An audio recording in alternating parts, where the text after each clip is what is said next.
दिवसांपासून संतप्त अशी धार सुरू आहे। 2 दिवसापासून गेल्या ढगाळ हवामान आणि पाऊस सुरू आहे। मात्र सध्या अशा परिस्थितीतच लोणी काळभोरमधून एक अत्यंत हृदयद्रावक अशी घटना सध्या समोर आलेली आहे।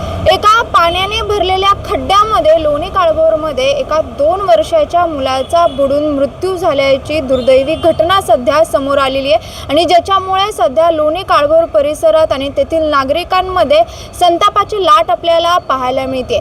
मिळालेल्या माहितीनुसार पाण्याचा निचरा करण्यासाठी संबंधित जो ठेकेदार होता त्याने लोणी काळभोरमध्ये तिथे 4 खड्डे जे आहेत ते खोदण्यात आले होते।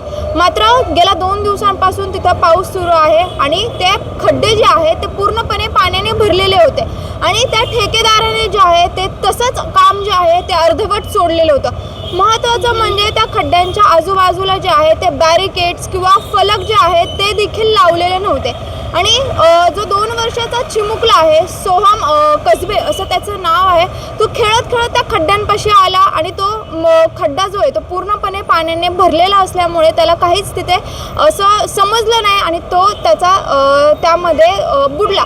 मात्र त्यावेळेस तिथे कोणीही नसल्यामुळे त्याचा त्या पाण्यामध्ये त्या खड्ड्यात साचलेल्या पाण्यामुळे बुडून जो आहे तो मृत्यू झालेला आहे। खरं पाहायला गेलं तर संबंधित जे प्रशासन आहे तिथली यंत्रणा जी आहे ते या संपूर्ण प्रकरणामुळे त्यांच्यावर चांगलाच रोष जो आहे तो सध्या ओढवल्याचं पाहायला मिळते।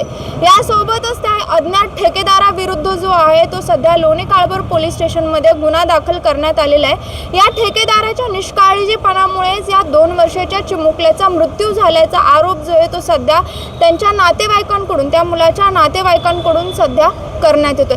मात्र पाहायला गेलं तर मुंबईमध्ये देखील 2 जणांचा मृत्यू झालेला आहे मॅनहोलमध्ये पडल्यामुळे आणि आता पुणे जिल्ह्यात देखील एका 2 वर्षाच्या चिमुकल्याचा मृत्यू झालेला आहे। त्याच्यामुळे पावसाळ्याआधी जी कामं करायला हवी होती ती कामं का पूर्ण होत नाहीत आणि अशा घटनांची सतत का वाट पाहावी लागते पूर्ण काम करण्यासाठी असा प्रश्न जो आहे तो सध्या उपस्थित करण्यात येतोय।